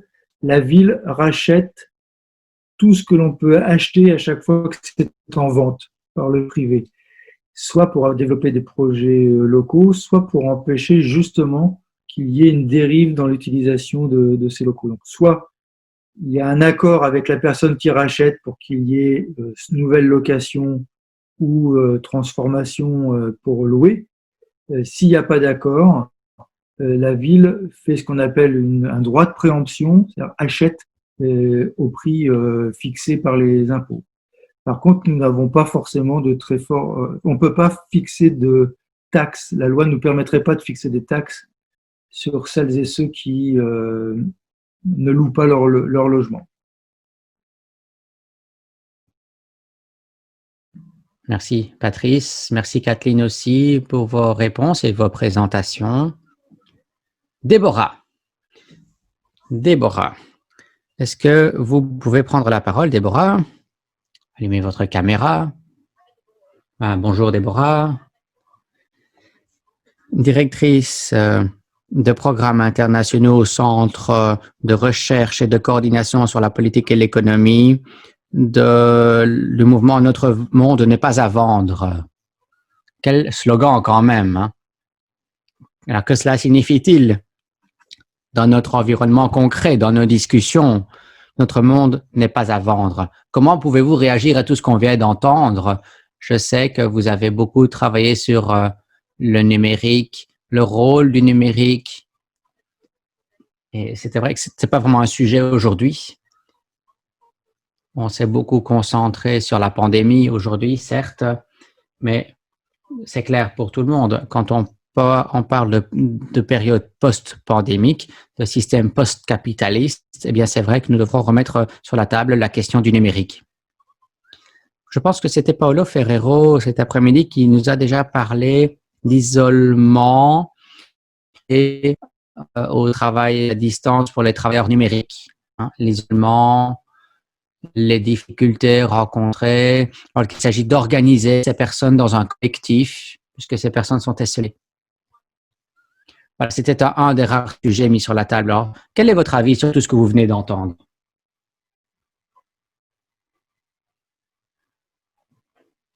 Merci pour l'invitation. C'est vrai que nous sommes un réseau mondial, un groupe de la société civile, les syndicats aussi, d'un peu partout dans le monde. J'ai mis des membres dans le chat, mais ne lisez pas tout. Hein. Je voudrais aborder trois sujets qui nous permettent de parler de ce dont vous avez parlé vous-même, ces espaces, ces questions de relations sociales, la COVID. On passe au niveau international et on parle des contraintes que nous rencontrons dans nos politiques au niveau domestique, dans le travail législatif, finalement, à cause du monde dans lequel nous vivons. On va parler de commerce d'abord et puis de numérique.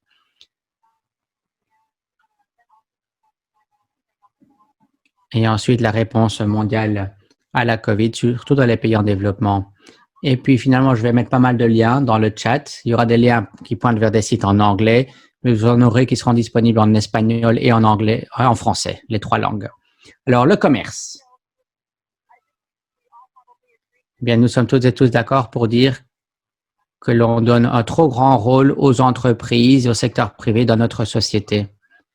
Et ils utilisent un mécanisme pour maintenir leur domination. Et ils le font via des accords commerciaux. Et avec la COVID, on a exposé ces systèmes de sous-traitance juste à temps, juste dans les temps, etc. Je vais vous donner d'ailleurs un exemple très concret.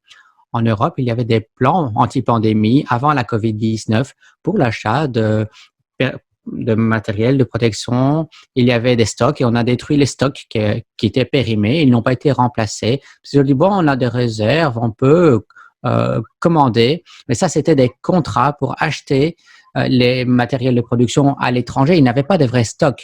Et dans le contexte de la pandémie, c'était plus suffisant parce que les contrats ne se sont pas concrétisés. Donc, nous avons besoin de plus d'États, d'un État qui n'est pas nécessairement des multinationales et qui vont garantir une certaine sécurité. Et en général, je travaille aux États-Unis, mais j'ai passé tout le confinement jusqu'il y a 2 jours à Bruxelles. Et vous êtes certainement d'accord pour dire que ça ne devrait pas être le cas. L'État-providence européen, avec les systèmes de santé nationaux, devrait avoir des taux d'infection aussi similaires à ceux des États-Unis. Donc, en termes de commerce, de quoi a-t-on besoin? Et nous avons besoin d'un moratoire qui interdit tous les accords de négociation et toutes les extensions de type OMC. Nous avons besoin d'une évaluation en profondeur sur les droits humains, l'environnement et le commerce. Alors, le commerce ne tient pas souvent ses promesses, mais les dégâts sont souvent bien graves. Et je vais vous montrer un courrier de beaucoup d'organisations qui ont envoyé un courrier qui demandait l'arrêt des négociations des accords commerciaux pour qu'on se reconcentre sur l'accès au matériel médical. Nous avons besoin de traités sur les investissements, des traités sur les investissements. Nous avons le réseau de Bruxelles à Seattle, qui est un réseau d'investissement. Ils ont lancé une campagne sur les traités contraignants en Europe avec un courrier signé par 600 organisations. Et je me rends compte que quand je mets les liens dans le chat, les liens ne sont pas actifs, malheureusement, donc je devrais faire ça plus tard. Il y a déjà des cas où des entreprises ont menacé de passer à l'action, de poursuivre les pays à cause de leur réponse face à la COVID. On doit empêcher cela. On doit sortir de ces traités sur les investissements et ils tentent de mettre encore un accord sur la facilitation des investissements via l'OMC. L'Europe y travaille et on doit l'empêcher. Voici sur l'OMC. nous devons cesser la déréglementation des services publics. C'est ridicule, hein? Beaucoup de solutions dont on a besoin viennent de services qui ont été déréglementés. Vous avez expliqué ça tout à l'heure. Et justement, il y a des contraintes, il y a des règlements commerciaux qui donnent l'accès à des marchés, à des entreprises multinationales qui n'ont pas de mandat pour garantir la qualité et des services de qualité accessibles. Alors, un effort est réalisé pour imposer plus de discipline via une réglementation domestique. Alors, dans le contexte de l'OMC, cela signifie que les entreprises internationales peuvent avoir le droit d'intervenir dans vos politiques et votre travail, processus législatif national, vous savez, pour former la législation telle qu'ils en ont besoin. Alors, vous êtes toutes et tous d'accord, bien sûr, j'imagine, pour dire que ça n'a pas de sens. Et voici le lien dans le chat. Et c'est quelque chose qui sera certainement finalisé d'ici à la fin de l'année à l'OMC. Donc, si ça vous inquiète, eh bien, suivez ça de près, travaillez avec vos agences réglementaires, avec vos groupes de citoyens. Faites sûr que, finalement, on repousse les initiatives de ces multinationales. Ensuite, nous avons besoin d'une réforme de la PAC, la politique agricole commune, pour qu'elle fonctionne mieux pour les agriculteurs européens, mais aussi pour les pays en développement. Il y a des négociations en cours à l'OMC sur la pêche et les subventions de la pêche. Alors, vous ne connaissez peut-être pas le sujet, mais un effort est réalisé pour être certain que les subventions dans le secteur de la pêche et les pays qui ont investi dans de grandes flottes puissent maintenir leurs investissements, alors que c'est mauvais pour la pêche au niveau mondial. Et nous pensons que les plus petits pays, les pays pauvres qui n'ont pas eu ces opportunités, devraient pouvoir développer leur activité de pêche, alors que les grandes nations de la pêche devraient réduire la voilure, pour faire un jeu de mots. Et ensuite, les autres questions commerciales, eh bien, les big tech, les GAFA, Google, Facebook, etc., les 5 des 6 grandes corporations, grandes entreprises à travers le monde, eh bien, doivent être renforcées. On veut les pousser à négocier des règlements commerciaux au niveau de l'OMC. Ils ont déjà avancé. Et nous, on est vraiment contre ce qu'ils veulent faire, en fait. Vous pouvez imaginer. Je vais vous expliquer comment ça peut fonctionner. Donc, je dirais que les principaux groupes, c'est plutôt un réseau d'organisations de différents pays qui travaillent sur ces problèmes. C'est le groupe de Seattle to Brussels. Je vais d'ailleurs vous mettre le site web dans la chatbox.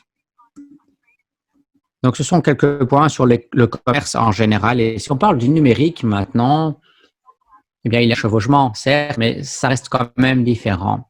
Apprenez le monde aujourd'hui et voyez que nous générons des milliards de données chaque jour. Ces données sont gérées par un système intelligent pour déterminer des comportements humains et on en tire un profit et on spécule sur ce que nous allons faire en tant qu'être humain sur base de cette masse énorme de données. Ça, c'est l'économie du futur parce que les entreprises ont accès à ces bases de données énormes et celles qui ont le plus accès vont dominer leur industrie puisque l'intelligence artificielle et les algorithmes seront plus précis parce qu'ils auront plus de données pour se nourrir. Donc, imaginez, les ressources de l'économie numérique étaient publiquement disponibles. On pourrait les utiliser pour créer de l'emploi, promouvoir l'innovation et le développement. On a déjà dit qu'il avait un problème avec les smart cities, les villes d'intelligence. Et beaucoup de ces données sont privatisées. Donc, ils peuvent faire du profit dans les entreprises. Mais pourrait-on peut-être utiliser ces données pour créer de l'emploi? Et je vais vous donner un exemple concret. À New York, la commission sur les taxis a négocié avec Uber. Ils ont imposé une condition au fonctionnement de Uber dans la ville. Uber doit partager les données qu'il collecte avec le public. Et la commission sur les taxis a analysé ces données et grâce à cela, ils peuvent améliorer les options en matière de transport en commun. Ces données sont disponibles dans un hub ouvert pour promouvoir plus d'innovation dans le secteur du transport à New York. Ils ont pu constater que Uber faisait travailler les gens à des salaires en dessous du salaire minimum. Et des lois ont été votées pour être sûr que les chauffeurs de Uber touchaient un salaire minimum. Et ce n'est qu'un exemple. Cette question est très connue en Europe, avec Barcelone aussi, qui est certainement la ville la plus avancée sur certains de ces points. Beaucoup de ces points. Il y a beaucoup d'autres exemples en Europe. plus qu'aux États-Unis. Donc, on en revient à la question de l'industrialisation du numérique. On augmente les contenus du numérique, on investit dans les ressources humaines, dans les hubs de technologie, dans l'infrastructure, etc., etc. Maintenant, ce que l'on doit faire pour créer de l'emploi, c'est accéder aux données. Et maintenant, le collecteur, l'endroit où l'on trouve les données, ceux qui collectent les données prétendent avoir les droits sur ces données. Et ceux qui produisent les données, donc les travailleurs qui donnent leurs données, eux n'ont pas de droits. Donc, nous devons changer cette approche. La loi européenne sur les services numériques a eu des implications au niveau de la vie privée. Dans l'Union européenne, c'est vrai que vous êtes très avancé. C'est un très grand avantage pour les Européens, mais il faut aller plus loin, au-delà de la garantie de la vie privée de l'individuel. Il faut mettre le doigt sur la valeur économique de toutes ces données, parce que l'on a démontré que seuls 2 pays qui avancent en termes de valeur économique grâce aux données. Vous connaissez ces pays, les États-Unis et la Chine. Et tout le monde en développement, à l'exception de la Chine et même l'Europe, sont en retard en ce qui concerne la création de valeur économique grâce aux données. Donc, il faut pouvoir accéder aux données pour commencer. Il faut des politiques plus fortes en matière de concurrence. L'Union européenne y travaille. Et nous, à gauche, devons envisager plus de politiques sur la concurrence et peut-être avec la commission allemande pour la concurrence qui a bien avancé dans ses travaux. C'est là que nous voulons voir le plus de progrès. Donc, l'idée, c'est le bien commun. Imaginez que vous puissiez collecter des données après la COVID pour résoudre des problèmes sociaux, de santé, pour améliorer le transport, l'enseignement, etc. Et des biens publics, numériques. Alors, il y a une autre étude sur les droits économiques. Et là, j'ai un lien aussi que je vais partager avec vous. Donc, rassurez-vous, j'en suis à la fin de ma présentation. Autre point important. Vous avez besoin de 2 choses. Une industrialisation du numérique et des données qui soient un bien public. Et pour cela, il faut pouvoir accéder aux données. Alors, bien sûr, vous ne pouvez pas laisser l'accès de ces données aux grandes multinationales. Et maintenant, il y a des débats à l'OMC et dans d'autres enceintes sur des accords commerciaux, des règles commerciales numériques sont promues. Et l'Europe les promeut autant que les États-Unis. Et je vais vous dire pourquoi. Eh bien, simplement parce que les Américains chez Google, Facebook, etc. dominent la fédération des services. Donc, vos lobbies commerciaux en Europe sont dominés par des Américains derrière, en fait. C'est la raison pour laquelle les Européens et les lobbies d'entreprises soutiennent des choses qui sont contre leurs propres intérêts, puisque les Américains sont derrière dans les coulisses. Une toute dernière chose en guise de conclusion. Bien, aujourd'hui, il est important pour aider les personnes affectées à travers le monde par l'impact négatif de la crise de la COVID-19. Eh bien, il est important, et ce sera le plus utile pour les pays en développement, c'est de nous assurer que le Fonds monétaire international octroie plus de pouvoir à ces droits spéciaux qui donneront accès à des ressources économiques qui permettront aux gens de créer leurs propres solutions, donc aux pays de créer leurs propres solutions et de ne plus dépendre de l'aide d'un financement extérieur. Et les États-Unis bloquent tout pour l'instant. On espère qu'avec le nouveau gouvernement américain, eh bien, ils leveront le pied sur ce point. Mais en tout cas, on a besoin du soutien des Européens pour être sûr d'avoir des allocations spéciales sur le FMI. Voici encore un autre lien dans le chat. Merci de votre attention. Merci à toi, Déborah. C'est vrai que tu as foncé dans ta présentation et soumis beaucoup de propositions, de réflexions. Tu nous as parlé du numérique et c'était très intéressant. Je ne vois pas de questions dans le chat, mais moi, j'en ai une en tout cas pour toi. Alors, on a entendu parler de la souveraineté numérique de l'Union européenne. Est-il utile d'expliquer l'idéal de gauche d'une Europe indépendante ou de la souveraineté européenne face à la question du numérique? Est-ce que ce serait utile de mettre l'accent sur cette question, Déborah? Oui, c'est la question, justement.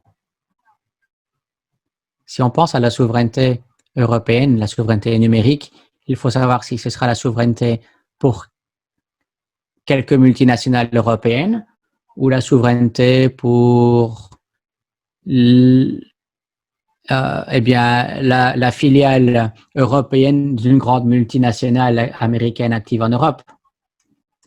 Quand on parle du cloud européen, du nuage européen et ces sites de stockage, on parle ici de création d'emplois en Europe.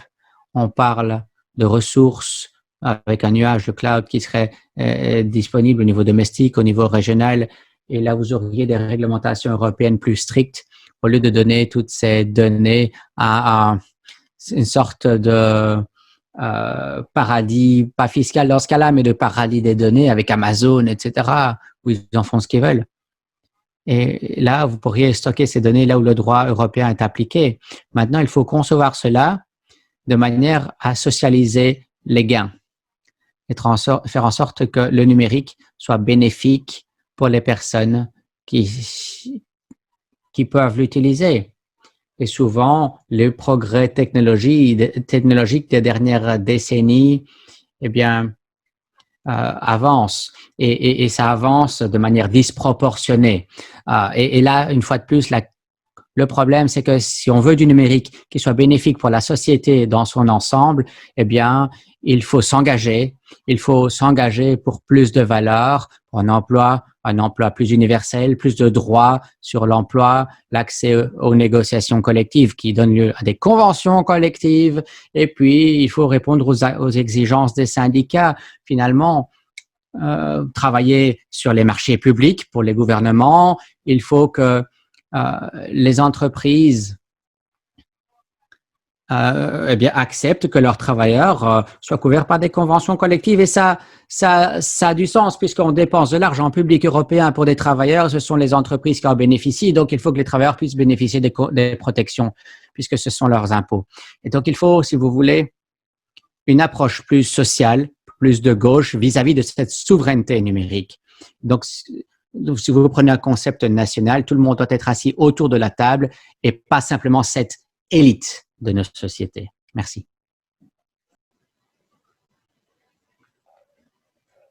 Merci, Déborah, pour cette contribution et pour vos commentaires. Je crois qu'il faut qu'on reste en contact, certainement, parce que nous avons beaucoup de questions ouvertes sur la numérisation et je crois qu'on peut certainement prolonger la discussion. J'en arrive à la dernière présentation pour aujourd'hui.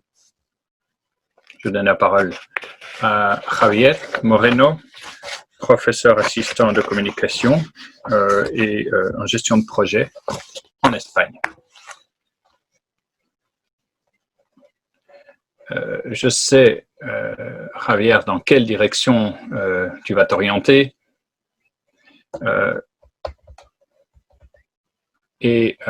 Nous avons eu, par exemple, à Leipzig la semaine dernière, une manifestation de 20 000 personnes. Bon, ce ne sera pas la dernière des manifestations, malheureusement, mais beaucoup de personnes. Donc,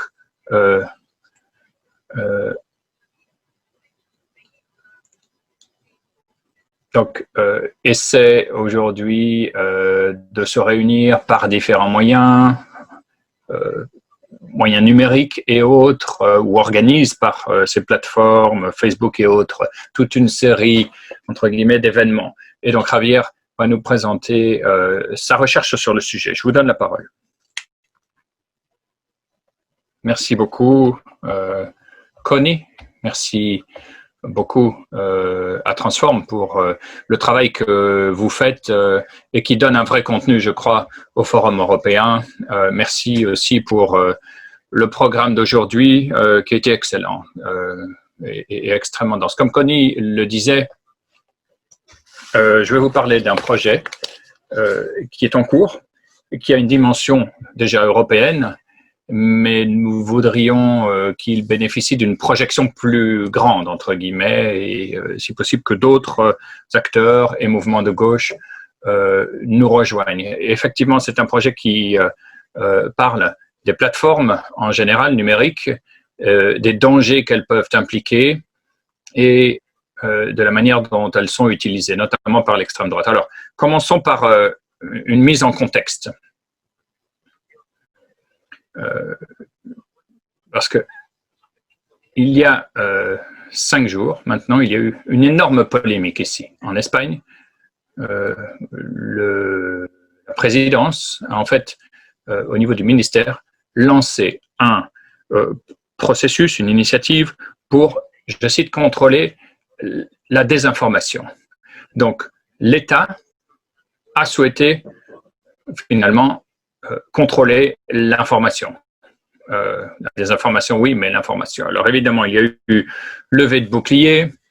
On a un peu entendu parler d'une approche orwellienne de l'information.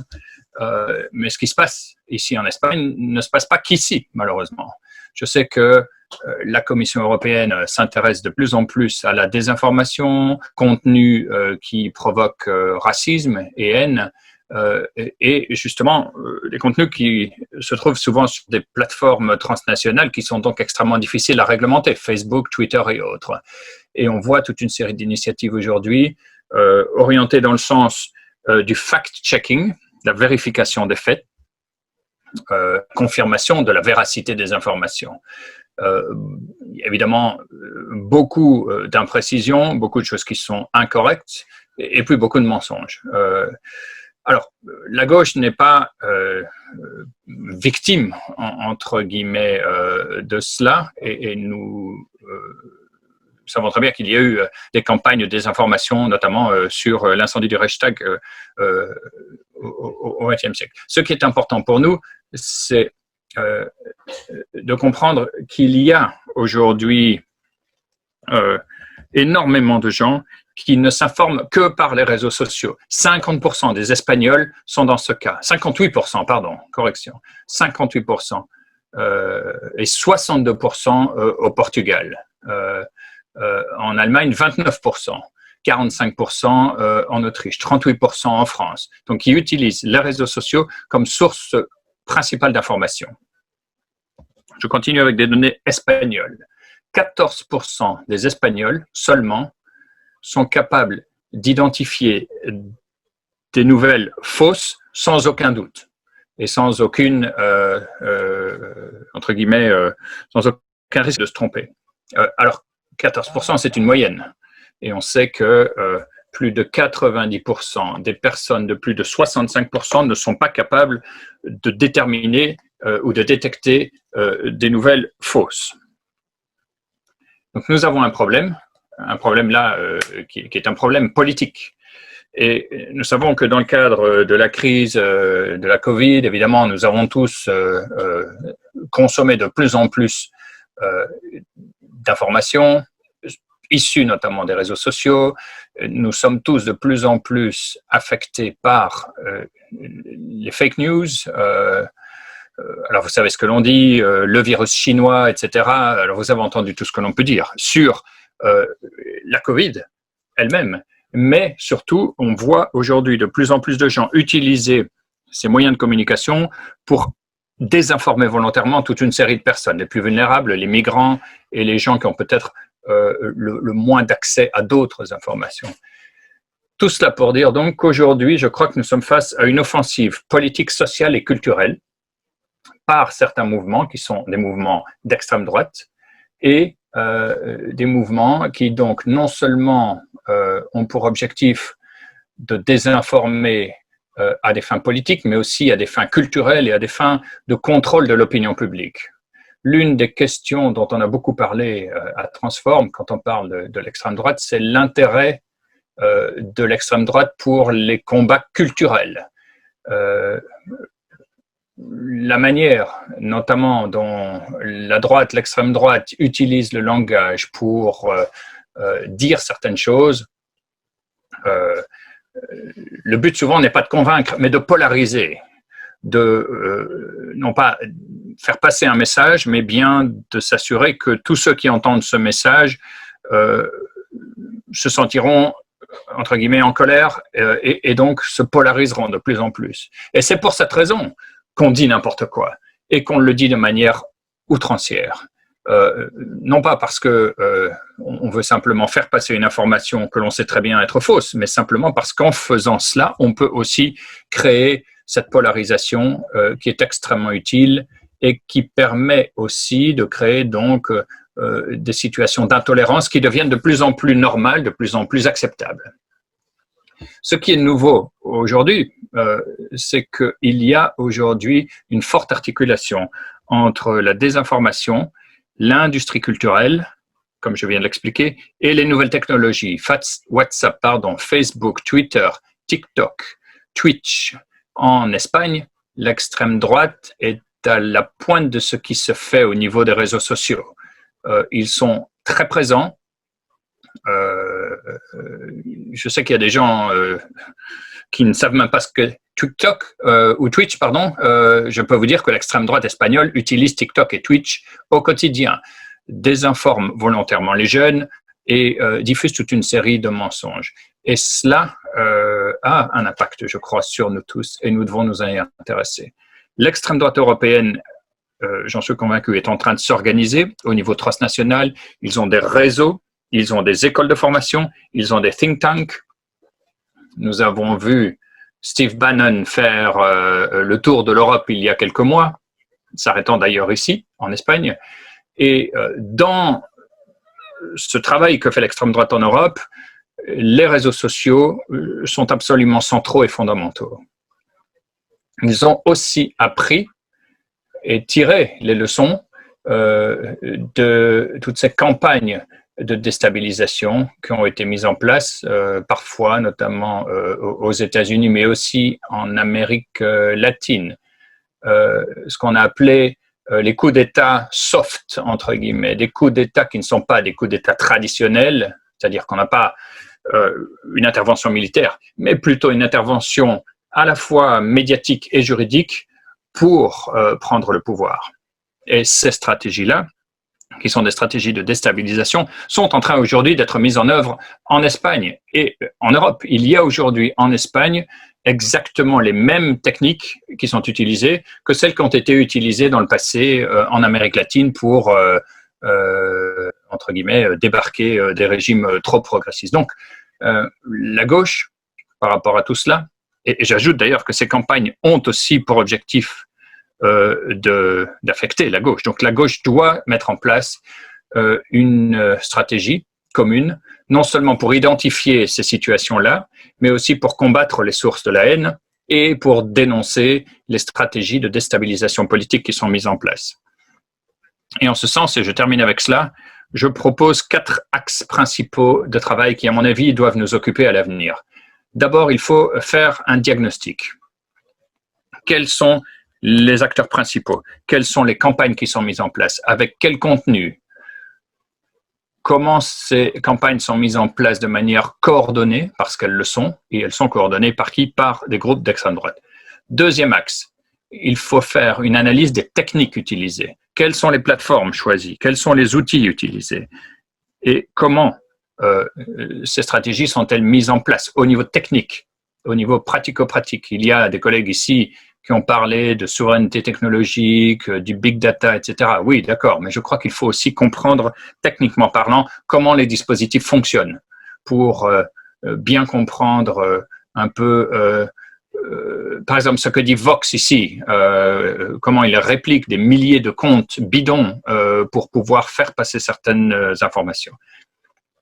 Troisième axe de travail, il faut proposer des alternatives pour combattre ces initiatives. Et les collègues polonais, par exemple, ont mis en place des sites Internet avec des documents, des faits, des informations qui sont fondées, qui sont correctes, qui permettent de contrer la désinformation et qui dénoncent aussi les phénomènes de désinformation. Et je pense qu'il faut que nous soyons capables d'aller au-delà peut-être de nos limites nationales pour copier ce genre d'initiative intéressante. Et ensuite, il faut, quatrième axe, le problème en espagnol, c'est que le mot politique et policy n'existe pas, la différence n'existe pas. Donc nous devons à la fois travailler au niveau politique, dans le sens entre guillemets, générale du terme, et aussi sur des politiques spécifiques, c'est-à-dire adopter des politiques, des réglementations, des lois pour lutter contre cette désinformation et surtout pour lutter contre le fait que aujourd'hui l'information est entre les mains du marché et c'est le marché qui maîtrise de plus en plus l'information. Quand le marché maîtrise l'information, on perd le pluralisme. Et donc, toutes ces questions liées aux fake news, aux données personnelles, aux big data, tout cela doit nous intéresser et doit donner lieu à une approche politique et des politiques spécifiques de manière à éviter cette détérioration excessive et inacceptable que nous sommes en train de voir ici notamment et ailleurs. Je crois que Transform est fondamental et peut jouer un rôle là de coordination essentiel et doit aussi peut-être prendre un rôle de leader dans ce genre d'initiative. Merci beaucoup.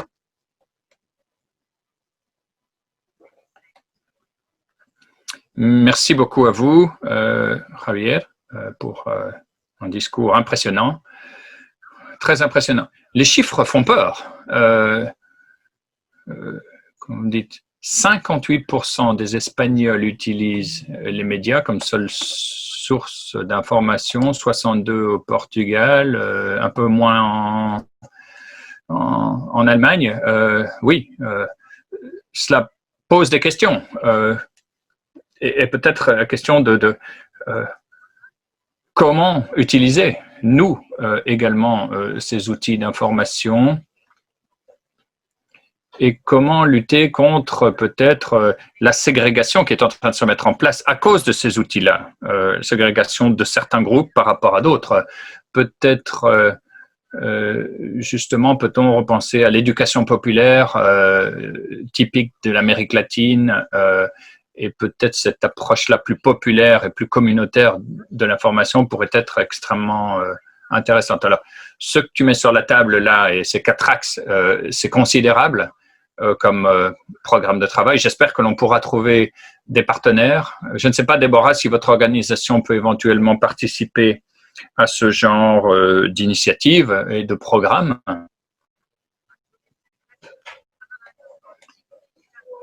Si l'on essaie donc de faire cette analyse des systèmes, des techniques utilisées, proposer des alternatives, je suis en train de chercher des partenaires là pour le moment.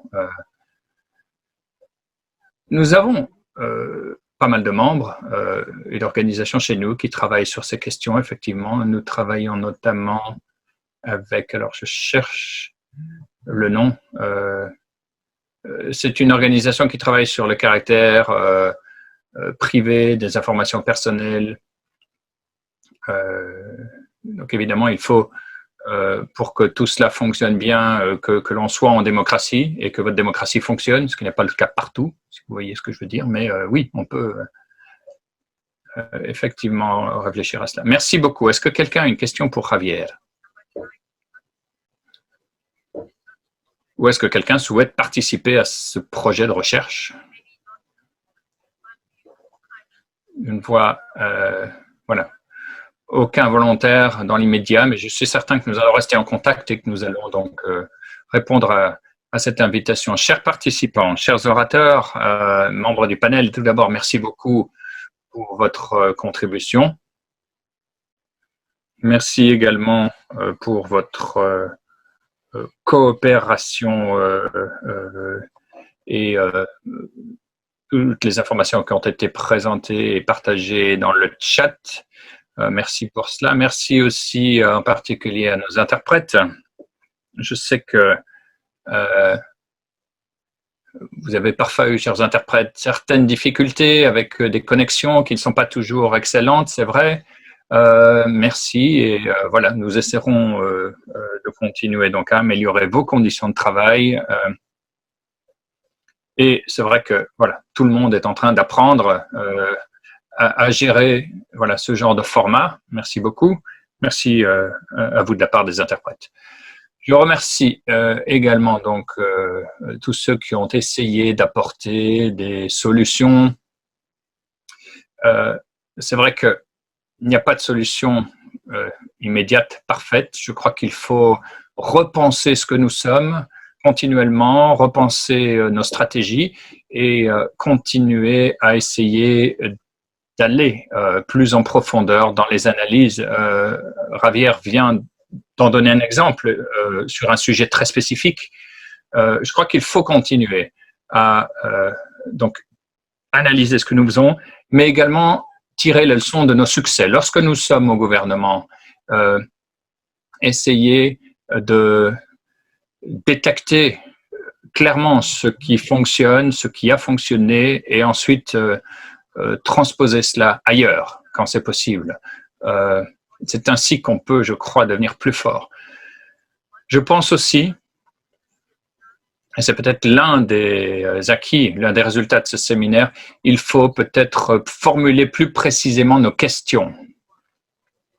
Là aussi, je crois que c'est un moyen peut-être d'avancer plus loin. Donc, merci beaucoup pour votre participation à ce qui a été une journée longue. Je vous souhaite le meilleur, un excellent forum européen et j'espère donc que nous vous reverrons lors du prochain séminaire de Transform en ligne ou sur Facebook ou bien sûr en présentiel quand nous serons encore ou à nouveau en mesure de nous revoir physiquement. Merci beaucoup. Deux mots, si vous me permettez, pour quelques annonces quant à la suite du programme. Visitez la page Internet du forum. Le programme y est. Nous avons des événements extrêmement intéressants la semaine prochaine. Le 17 novembre, de 17 à 21 heures, nous parlerons du lien entre climat, pandémie, commerce international. Il y aura de l'interprétation en français, en anglais, en espagnol, en russe et en grec. Le 18 novembre, il y aura un séminaire organisé par le groupe parlementaire de la gauche, Union européenne, sur le cadre financier pluriannuel. Et le programme de financement, il y aura là du français, de l'anglais et du grec. Le 19, de 18 à 20 heures, un séminaire thématique sur le réchauffement climatique mondial. Et là, nous avons prévu l'interprétation en français, en anglais, en espagnol, en russe et en grec. Le 20 novembre, donc le vendredi 20 novembre, Transform organise à nouveau un atelier sur le dialogue et l'écuménisme politique. Donc voilà ce qui est prévu. Je voudrais remercier tous mes collègues que vous n'avez pas vus, mais qui ont fait un excellent travail. Barbara, Katharina et tous ceux qui ont géré notamment le chat, ceux qui se sont occupés de Facebook. Merci beaucoup à tous et à toutes.